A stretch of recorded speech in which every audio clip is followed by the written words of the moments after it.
Again, thank you all so much for joining us tonight. I'd like to welcome you to our Hoppy Hour on hop breeding with Jason, Ron, and Yutaka. So I'm going to pass it on over to the world famous Steve Carpenter to take it away. Hey, thanks, Nicole. I appreciate it. I'm very humbled and honored to be here with three of the most influential people in the entire planet in the hop world. Ron Beatson with the Plant and Food Research out of New Zealand, and Yutaka Itoga with Sapporo Brewery in Japan, and also our very own Jason Perrault, who I think is the only person on this podcast in the same time zone as I'm in. One of the wonders of technology is we can have a gathering like this with so many people from different parts of the world.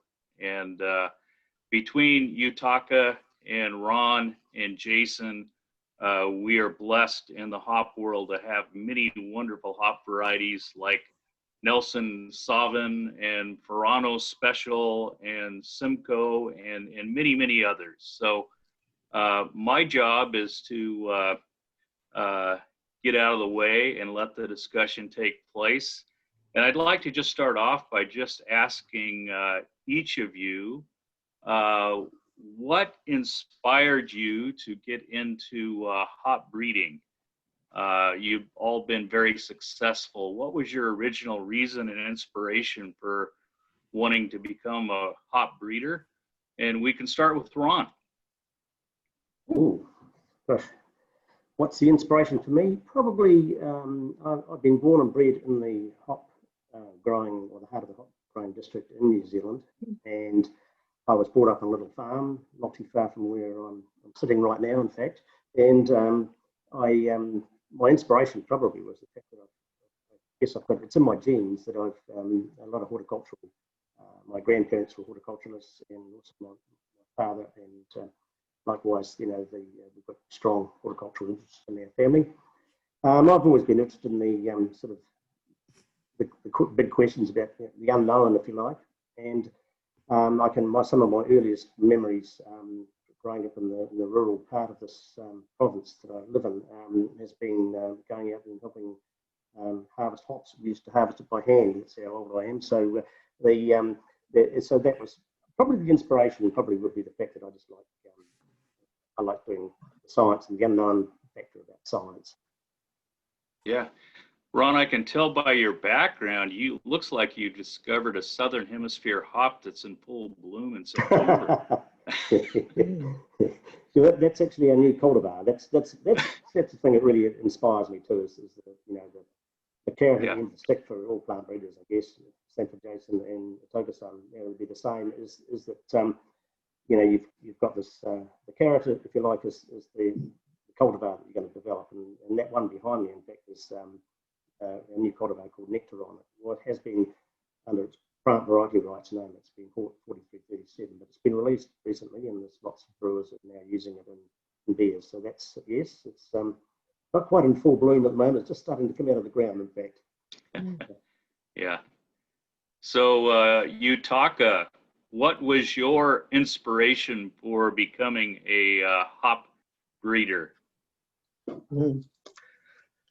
So when I was a graduate student long time ago, so I specialized in plant pathology. So in that days, I had a chance to be involved with the hop disease, maybe the hop wilt disease in Japan. So that's why I got a job for Sapporo as a hop breeder. But after that,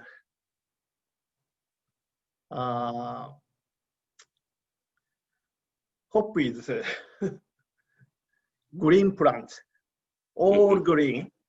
So my friend breed the flower, so it's different. But I enjoyed tasting beer with the variety we developed. So it's I think I am lucky. Mm-hmm. Yeah. Jason, what about you? What inspired you and intrigued you about wanting to dive into this world of hop variety development? Well, I have people like yourself to thank for that, actually. But having grown up on a hop farm, obviously being a fourth generation grower, like Ron, I can say that it's kind of entwined in my DNA as well. And I had the lucky stroke to be born in the right place and time and come of age at a time when yourself and your father and my father and Mike Smith were starting up, the original Yakima Chief ranches and forming a breeding program alongside Chuck Zimmerman.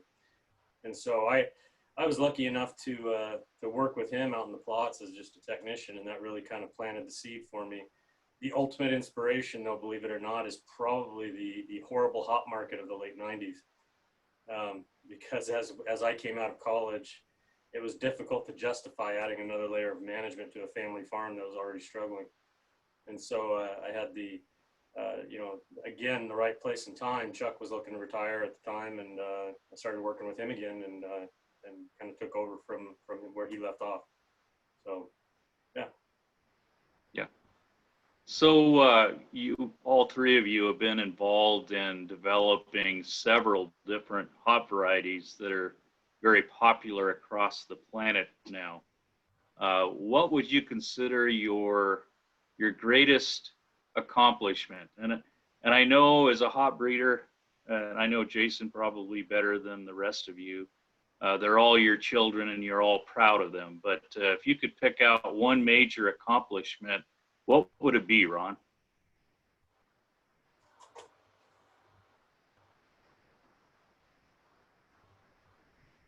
I think we got Ron on mute.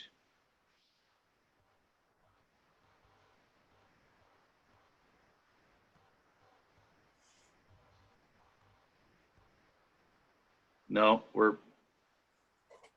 I'm not sure if that's on your end or our end, Ron, but now you're on mute, at least it looks like it.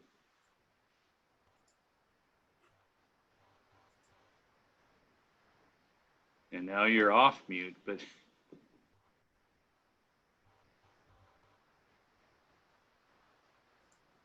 Yeah, while he's working on that, you can move on to another question. okay. What about you, Yutaka? Which variety that you developed are you most proud of?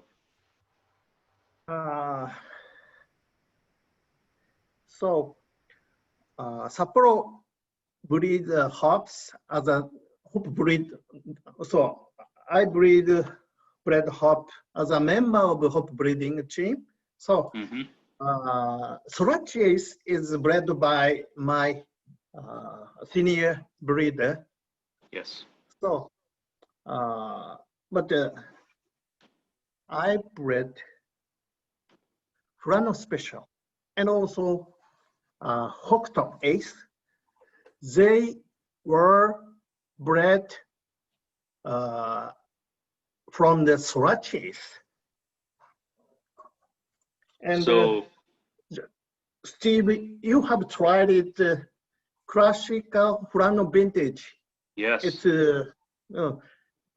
used Furano Special as a green hop.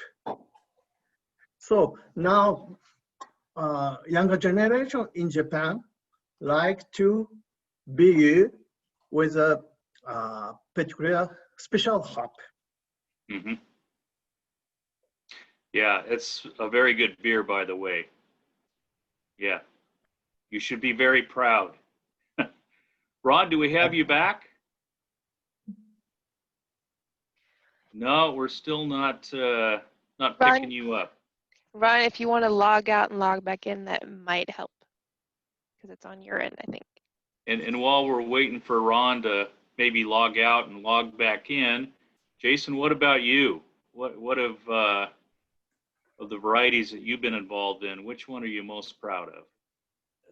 That's a tough question. I think it, for many different reasons, I could pick several, but I think Simcoe, if you look, as Yutaka said, that these development of these varieties are really a team effort, and you get a lot of people involved in bringing them to market. And if you look at the evolution of Simcoe from where we were when we first released it, getting to work with Chuck on that, and the working with Chuck on the actual breeding of that, and then the effort that went into commercialization and all the people that got involved with that, and the team along the way, people like Chuck, yourself, Marco Ramos, the entire YCR team, several brewers that really brought it to prominence, like, Vinny at Russian River, or the guys down at Lagunitas, so all the I think the effort and the time and all the people that it took to get it to where it is now makes that a very special hop, and how it kind of evolved with the craft beer industry in the US, I think is a pretty great story as well. So yeah, if I had to pick one, I'd pick Simcoe for that reason. Great.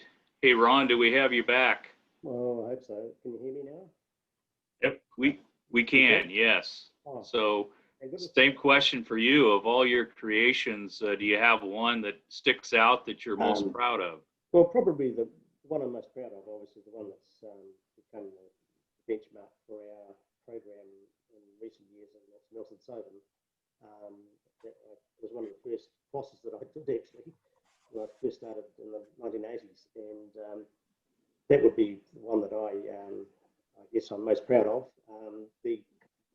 And also just the procedure. I think I heard the tail end of what Jason was saying, about the people that are involved, and right from the brewers right through to the, the growing side of it as well, and the launch of it. I have very fond memories of the whole spectrum, if you like, of the development of that cultivar. And also, as you can appreciate, back in the 1990s when it was being trial brewed. I mean, the craft brewing industry was only just sort of kicking off in earnest, really, around the world. And it's so, it was a bit of feel your way through it all. And, we knew that this hop had some amazing aromas that go to beers, and, it can be a bit polarizing for some, but we knew it was very unique in its grapey flavors and passion fruit type flavors. And so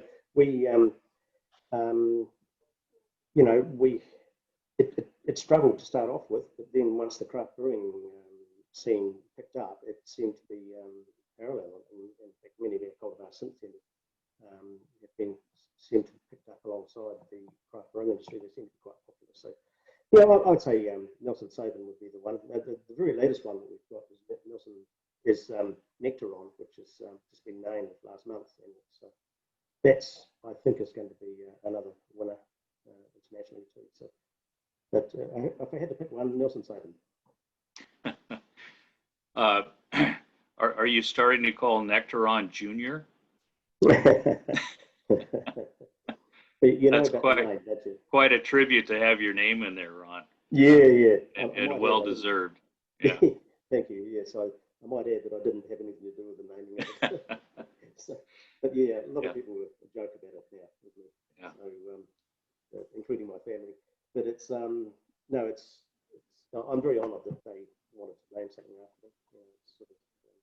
I've been involved in the hop industry here in New Zealand for 7 years now, so it's been quite a journey.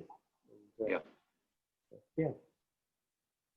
Obviously, hop breeding has changed over the years quite significantly.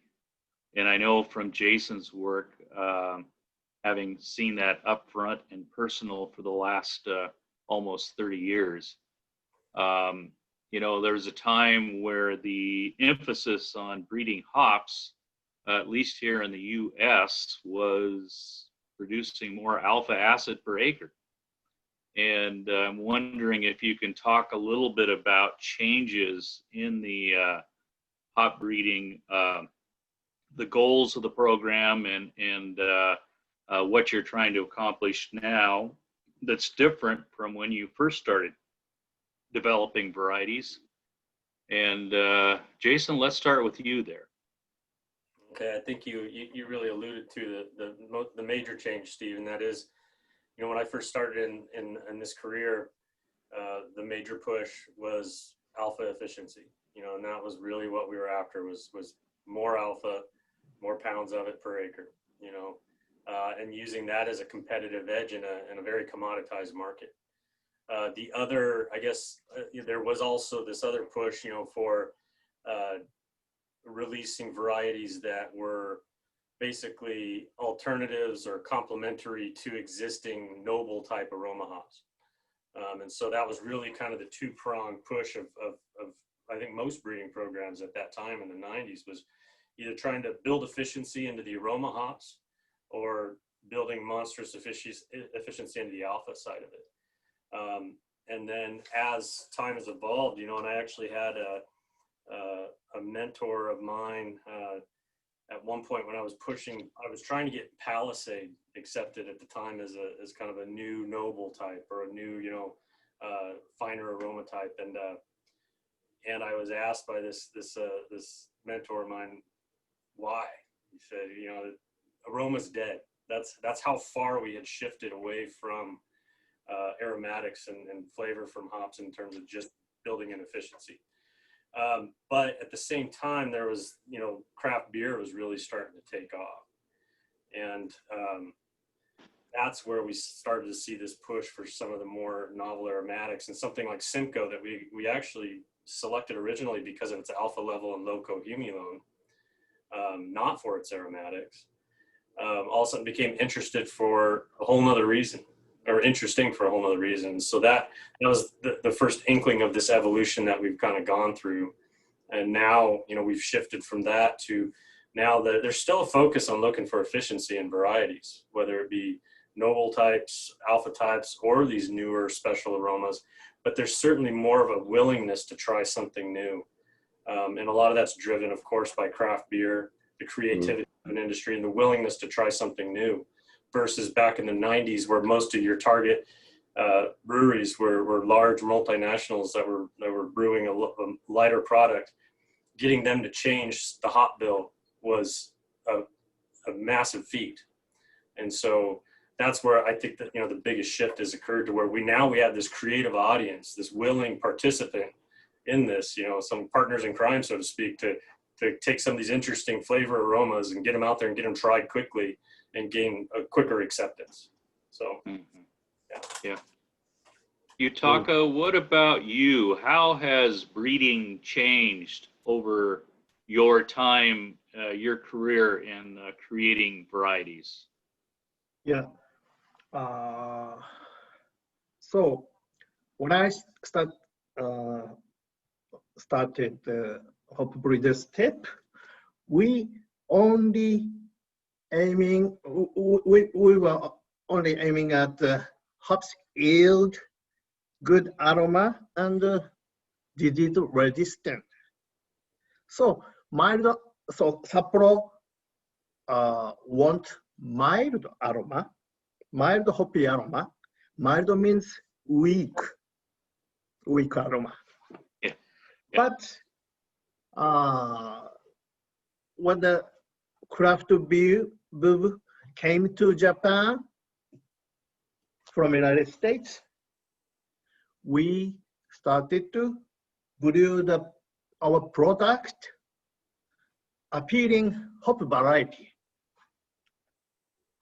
Like this, Hokuto Ace beer, and also Nelson Sauvin beer. Yeah. Have you ever heard of that one, Ron? Ron bread. No. And also Mosaic and Citra beer. It's all Sapporo beer product. So, long time ago, I can invite many my friends to our experimental hop field, but no more. It's prohibited and it's top secret. You understand? Yeah. Okay. No, it's different. And it's interesting you mentioned that at one time varieties were developed so that they would not interfere with the taste of the beer. Mm. And the craft industry has changed that. They want the hop to be the flavor of the beer. Yeah. It's interesting you mentioned that, Yutaka. Ron, what about you? You've been at this as long as anybody. What's changed in the world of hop breeding over the years? Yeah, well, I guess the biggest change I think for us has been is parallels with really what Jason was saying. We started off being alpha producers, I guess, more kilograms per hectare, and so it's but the biggest change I can see is our cultivars, certainly the cultivars we've released since 2000 have really sort of paralleled the craft brewing boom, and not only in New Zealand but elsewhere in the world. So the biggest change for me is in terms of evaluation. Really, it's it's I don't know about Jason or Toga-san, but I find that people might want to know about the chemistry of the plant, but it's more and more about the flavour, and particularly with the hazy IPAs and the IPAs and the Hoppy Pilsners and things. It's more about what flavours as we've been talking about here. So I think the biggest change for us in terms of the industry here is swung around. I call it specialty hop flavour cultivars, but I don't know what it's a sort of a new term, I suppose. But I see it being bandied around in the literature a little bit. So it's not an alpha type, it's not an aroma type. It's sort of one of those ones that's got the emphasis has been on developing ones with good flavours. So that's the big change for us, I think, in the last decade or two. And and I think we've been lucky. Our hops in New Zealand, in particular, seem to be well suited for craft brewing. They have lots of fruity flavours in general, and we spend a lot of time evaluating the hops for their flavours. We've got a little pilot brewing plant, and we try to do it as early as possible in the breeding program. So there's a lot of emphasis now. It's a tool for us, not the be all and end all, but it's a tool for us. In fact, when I finish this session today, I'm going to be involved in the evaluation of some of our more interesting selections in a pilot brewing panel. So I'll be having my beers. So I'm very envious of Jason sitting there with his beer. So I'll be doing the same in about an hour's time. So yeah. I think it's I don't know the other two breeders here, but it's a fantastic industry to be involved with. It's what more could you want if you're a beer drinker? It's heaven, really, isn't it? You can breed the hops, and you can also taste the end product, and everybody has smiles on their faces. Yeah. One of the things, just observing Jason's work over the years, is it's really a kind of a fast fail system. You're looking at all these crosses on an annual basis, and you want to get down to those varieties with commercial potential fairly quickly. Yeah. And knowing that, have you ever had anything you've had to discard that you wish you would have kept? And we'll start with maybe Yutaka. Is there anything that you had to eliminate that maybe you wish you would have kept?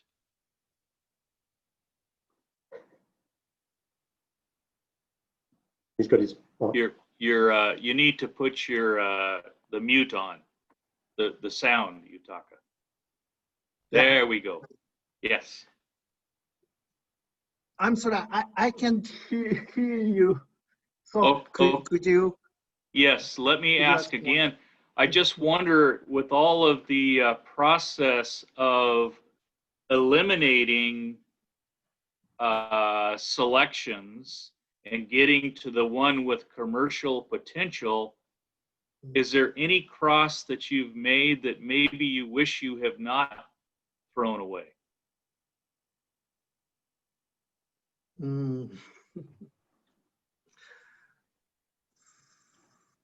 So you mean the way? Yes, eliminated. Yeah. eliminated. So younger hop breeder use the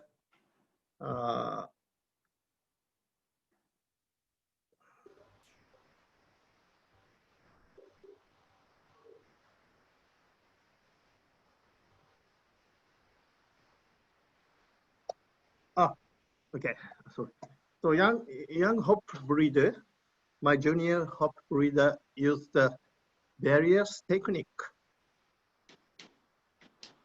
Not only field but also the laboratories. So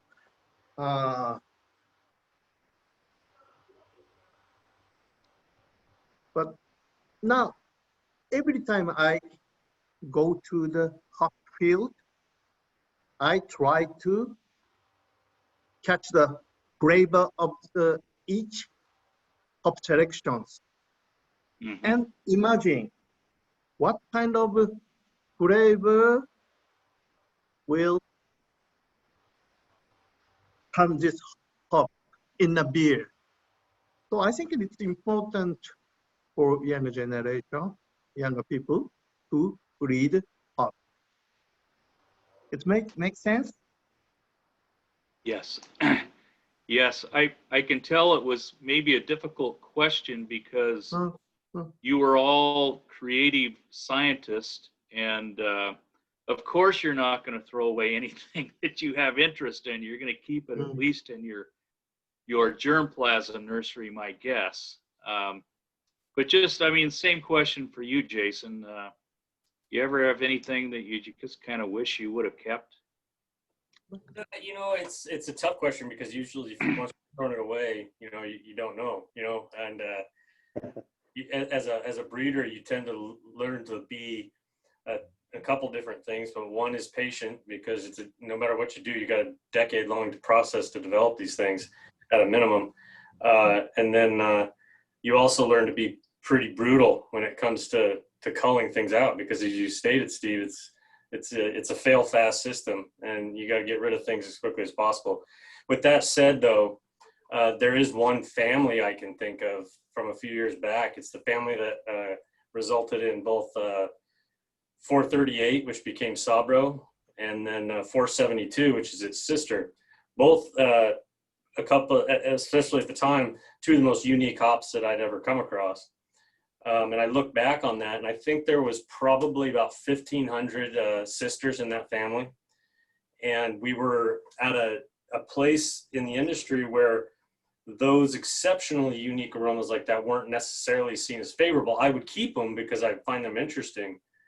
But, and certainly, you know, obviously we kept Sapporo and 472, but that was only two sisters out of that entire 1,500. I would love to have the opportunity to go back and reevaluate that family again, you know, with what we know now, not just about interesting aromas, but the compounds driving that, and reevaluate those and see what we could find, because it certainly threw out some very interesting progeny. And sadly, the mother that created that, the Neo-Mexicanus mother that created that family, did not survive a nursery transfer, and so we lost that mother, and you know, it no longer exists, so we can't replicate the cross. So anyway, if I had to pick one, that would be certainly one that I would love to go back and reevaluate. Yeah, interesting. Ron, what about you? Have you ever had any of those similar regrets? Yeah, I think for my anxiety levels, I try not to look back too much.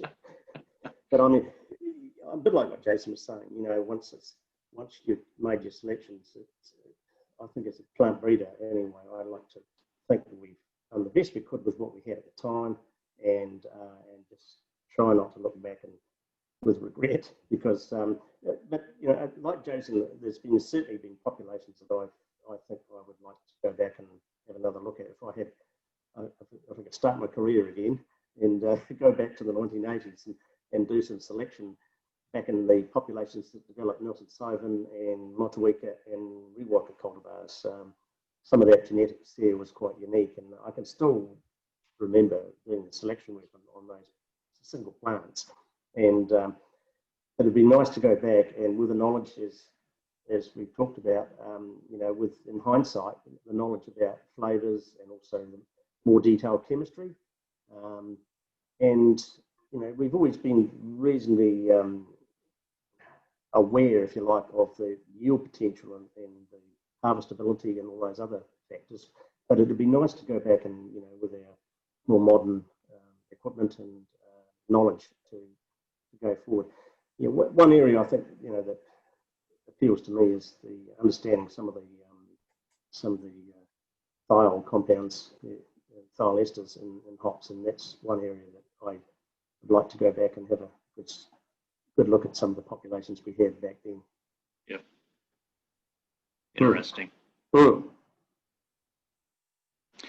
So I'm assuming you may or may not be breeding hops 20 years from now, but knowing the major trends that are out there in terms of improvements in the process, allow yourself to go into the future 20 years. What is hop variety development going to look like 20 years from now? Maybe we can start with Yutaka. What will hop breeding look like in 20 years? In 20 years, so I can predict maybe. So we Japanese hop breeder will aiming at the hop breeding situation in United States or New Zealand, but now it will be possible to breed hops not only beer, ale, but also now hop gin become popular. I think it's promising. Also the hop soda. Oh yes. Mm-hmm. Yeah. So I like it very much, and many younger generation like the hop beverage. Mm-hmm. So we will continue the hop breeding in the term of in the point of its flavor. We will continue, but the flavor is not only for beer, but also other beverages. Sometimes we can think in some food. Yes. Okay. Yeah.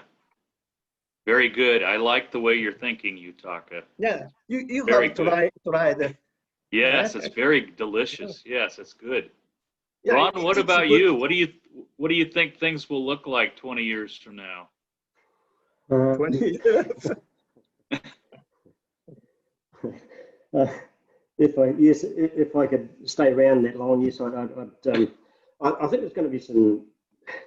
One would hope that there's still going to be plant breeders left in the world, and that we will be still required to go out and look at the crops.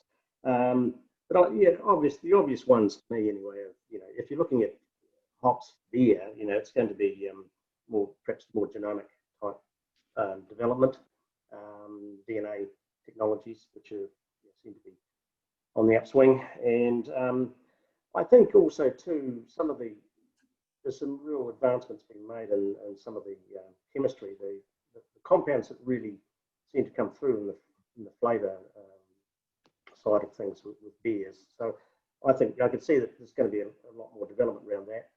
And probably, dare I say it, you know, the instrumentation is going to change. I think we're all aware of what that's done in the last 2 decades too. There's a lot more electronic capture of data out in the field, and those sort of things, you know, just getting better at some of the finer points of plant breeding. Probably the area I think has got a lot of potential, I believe, is the health and well-being side of it. Not just Itoga-san mentioned about some of the different products that Sapporo are dealing with, and you know, I can see that there's going to be more and more research. I mean, people are well aware now that cannabis and cumulus are very closely related, and whatever cannabis it's got, well, not apart from THC, I mean and the cannabinoids in general, hops have got a lot of the very similar compounds. So, and some of the anti-anxiety type applications that they're looking at for cannabis, and perhaps helping people with epilepsy and those sort of things. There's bound to be compounds that could be researched in the humulus space as well. So I think they're probably the areas that I can see that is going to change a lot. How we grow them, maybe. I know there's been a lot of ever since I've been involved. There's been talk about dwarf hops, and maybe structures will change. But it doesn't seem. Jason might like to comment on it in America. There doesn't seem to be a great upswing in dwarf hops that I could see when I was up in the Pacific Northwest last year. So maybe the way we grow hops could change, the architecture of the plant. It's particularly with new genomic tools to identify plants that flower close to the ground or with high densities. So that would be the areas that I would suggest. Genomics, I guess, in general, and also better chemistry, implementation of chemistry. Yeah. Jason, what about you? What are things going to look like 20 years from now? Yeah, I think that both Ron and Yutaka kind of hit the nail on the head there. I think, as we continue to learn more about what is driving flavor and aroma in hops, I think there's going to be more functional applications of hops in both beer and other products. I kind of see hops as being kind of a manufacturing powerhouse, in terms of its ability to produce these flavorful and aromatic compounds. And so as we kind of learn more about those compounds, and then find genetic tools to maybe help us boost their levels, and maybe kind of breed for plants that are targeting newer compounds or things that we aren't even maybe aware yet.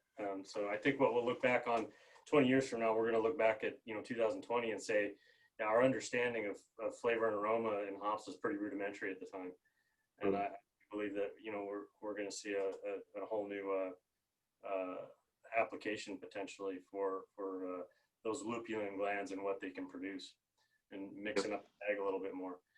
To Ron's point too, I think, the way we grow them, that speaks to many different things. There's a lot of different reasons to say, we need to be more efficient at what we do out in the field, whether it be economic sustainability or environmental sustainability. I think we will be looking for ways to be better at that as well, whether that's dwarf hops or, you name it, self-training, low to the ground, whatever it might be. I would definitely be looking for more efficiencies there as well. So. Okay. So Nicole, I know you're hiding in the background there. Do we have any questions from the audience at this point? Yeah, there's a couple in the Q&A, and I can read these for you. Oh, there's a couple. Okay, let me look, and I'll pass those on. This one from a home brewer in Hawaii. He has switched from his favorite IPA hop from Amarillo to Mosaic. Sorry, Darren. I almost think of Mosaic as Simcoe on steroids. Anything coming down the road that might bump up the great aspects of Mosaic? I'll leave that for all of you to answer, but maybe Jason, you should jump in there first. Well, it's interesting that he picked out Mosaic as Simcoe on steroids, since Simcoe is the mother of Mosaic. But they are very different hops, and to say, is there anything that's going to play on Mosaic? I think certainly. I think where Mosaic really, shines is in the big, fruity, tropical, some bubble gum and berry, those big fruit aromas like that. And so I do think there's a lot of focus out there on hops like that right now. And so, and what's fun about that space is, we, as a breeder, I use the descriptor fruity a lot, but fruity is such a wide variant. You know, you could be talking about stone fruit, pone fruit, tropical fruits. You know, the list is endless, and so it's a big sandbox to play in. And so I think that definitely things like Mosaic will continue to come forth, and we'll look for just different variants that we can look to find maybe more nuanced flavors and aromas from them. So yeah, I would certainly say yes, that there's some things coming forth. Right. Another interesting question, I'll direct this one to either Yutaka or Ron, or maybe both of you, but another question from Hawaii, wondering if there is any work to develop a hop variety that would grow in a more tropical climate with, I guess, a shorter day length in the summer. So I will direct that one to, let's start with Yutaka. What do you think about that?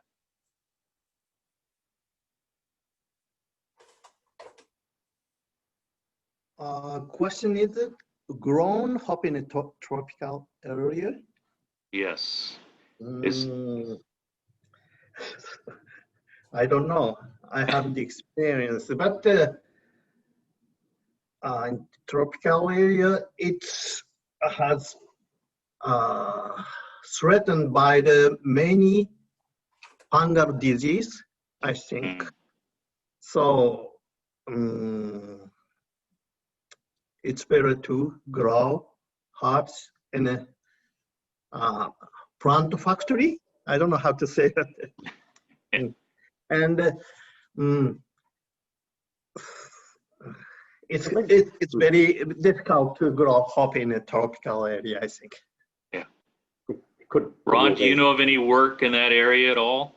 Not personally, because we're certainly well away from the tropics here in New Zealand. But I mean, the nearest thing you could probably find literature-wise to that would be some of the colonial work growing hops up in places like Kenya, which is, I don't know what latitude it is, but it's probably not too dissimilar to maybe a little bit further away from the equator than Hawaii. But and they use lights to keep the plants, give them long days to make them, remain vegetative for longer, basically.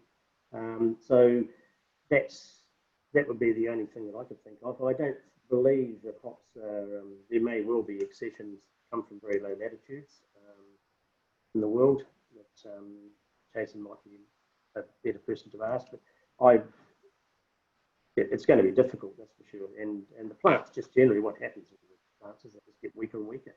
And that's what happens in even in South Africa, it's like that, it's a struggle unless they've got these plants specifically adapted to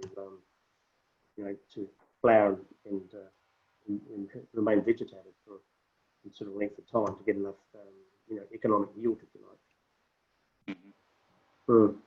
So no, I don't have any personal link-ups with that, but I can imagine there's rumours, in the botany world that there's a species in China which are from lower latitudes. That may be a possibility to introduce some of that germplasm with obviously the day length. It's not quite so important for those plants. There's one in some southern Chinese states, Yunnan, out in the hills there, and apparently there is records of that particular species. So it's around, that's about 25 to 30 degrees north of the equator. So there could well be, there's material out there that's, could be genetically altered, if you like, naturally, to get them to flower and fruit at lower latitudes. So yeah, it'd be an interesting experiment, actually. It'd be a great thesis work for somebody in University of Hawaii or something like that to actually do some work on that. Yeah. Perhaps it should be it's an interesting question for sure. Here's another one that we got that might be interesting for our three panelists. If you were a hop, what variety would you be and why? Jason, we'll start with you. I'll start with me. I don't even know where to begin with. Whew.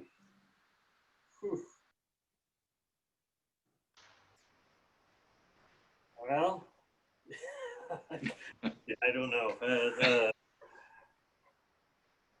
I guess, gosh, I guess I got to default back to probably Simcoe again. Just simply because it can be, depending on when you catch it, you know, it could be very understated or it can be a little dark and dank as well at times. So, but Sure. you know, I don't know. That's a tough question. But yeah, I guess that would be my default answer. Right? Something that, yeah, any variety that you could be forgiving, but yet, you know, be a little bit moody as well. So Maybe we should direct that question to Amanda. yeah, that might be a better option. Yeah. So Yutaka, if you were a hop, what variety would you be? Difficult question, but if I'll be Sorachi Ace, so Sapporo bred the Sorachi Ace long time, almost 30 years ago. Sorachi Ace is the, so let me excuse comparing the hop to the female lady. So Sorachi Ace is a very charming lady with a complicated flavor, and also, so my colleague Ayako Kanekata published that found that the Sorachi Ace has a special compound named geranic acid. It's very characteristic to Sorachi. The geranic acid is we have the mild wood flavor. It's not strong, but if mixed with other flavor hop with the linalool, geranic acid enhance the flavor. So Sorachi is the good lady.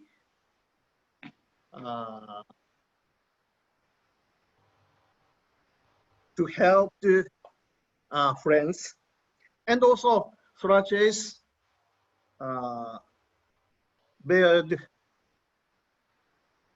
Furano Special and Hokuto Ace.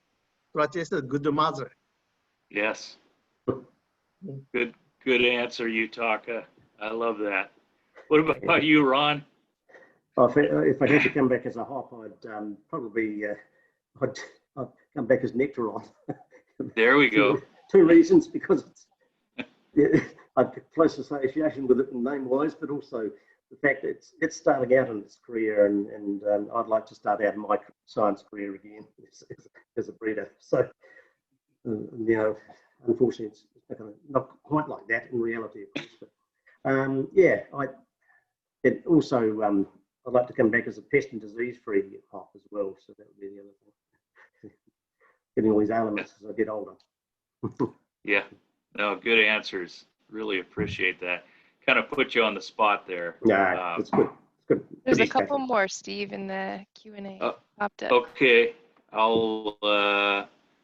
So Neo-Mexicanus, is Neo-Mexicanus hops the trend for new hop varieties in the near future?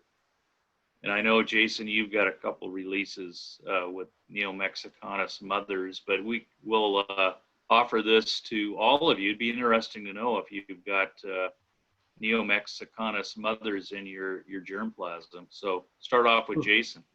Yeah, I think Neo-Mexicanus certainly offers some opportunity to look for novel, flavors and aromas, novel combinations of those aroma compounds.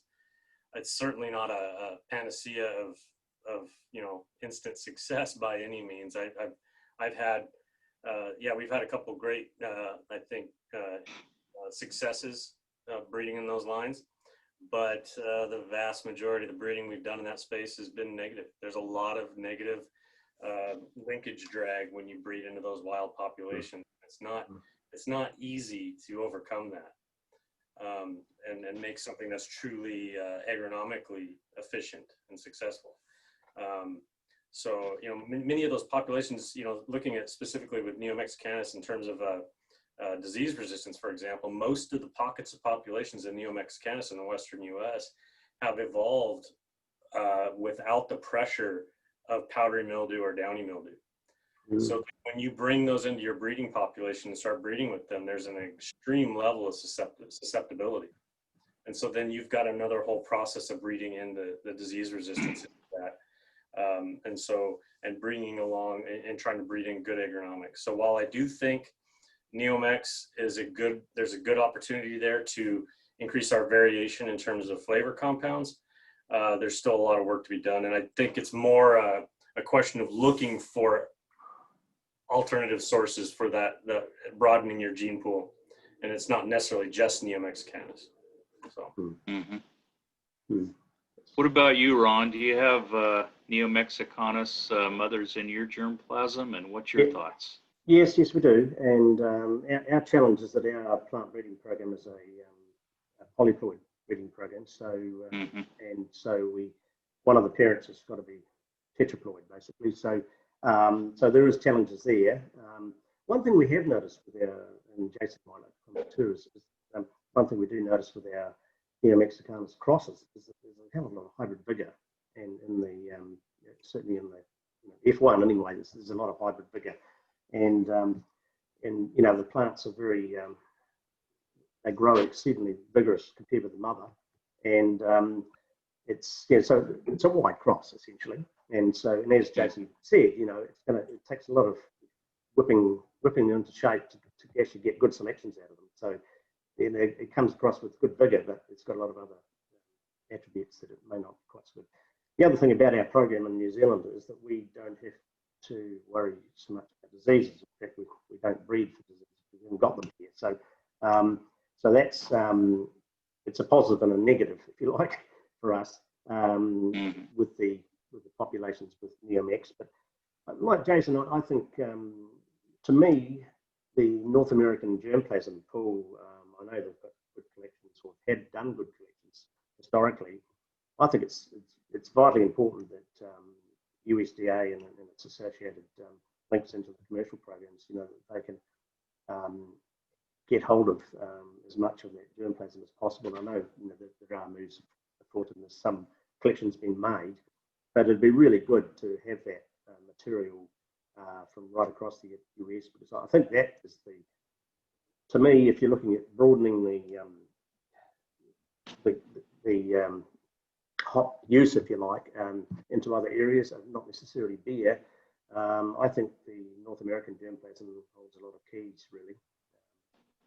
I'm not just saying this because you guys are there at all, but it's you know, I think it's vitally important, really, and you know, I can see that things like Neo-Mexicanus is really, really interesting, and it makes me wonder too, you know, how much of that material has been in some of the old line germplasm that was developed in the US, you know, with maybe the other subspecies as well of you know, pubescens and those ones as well. So it's yeah, I think Neo-Mexicanus has got a lot of really good potential, but like Jason, I think it can be hard work.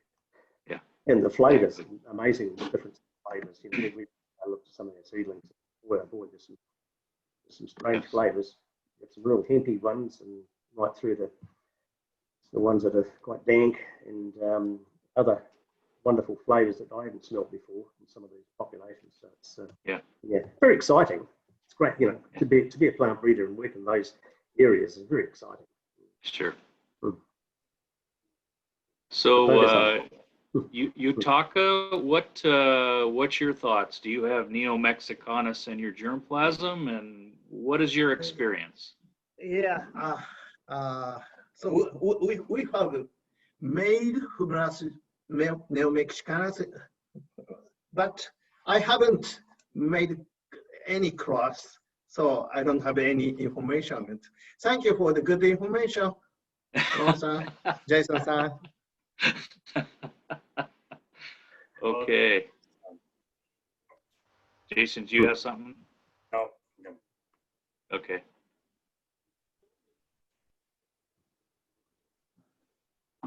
Okay. I'm going to throw it back to you, Nicole. I think we've pretty much covered the questions. And before I throw it back, I just want to thank again Jason, Ron, and Yutaka. It's a pleasure for me to be on this and be able to converse with these folks that have been so influential in developing new hop varieties. So thank you, all of you. And I'm going to throw it back to Nicole now. All right, thanks, Steve.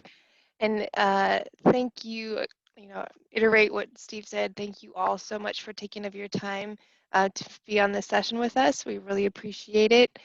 And thank you all for attending. And just a reminder, we did record this session. It will be available on virtualharvest.com here very shortly, as well as on the Whova app for those that are using that. If you do have any questions, follow up for those of you that are watching this recording, please email brucecool@yakimachief.com and we can get those questions answered for you. Other than that, thank you all. Have a wonderful evening, or have a good day, I guess, wherever you are in the world. Right. and Thank you guys thanks so much. Thank you very much for the invite. So much Yes. appreciated. Ron and Yutaka, it was great talking to you guys. Yes. Thank you. Person in the near future. Good one. Right. So thank Goodbye, you, everyone. Goodbye. Bye-bye. Bye.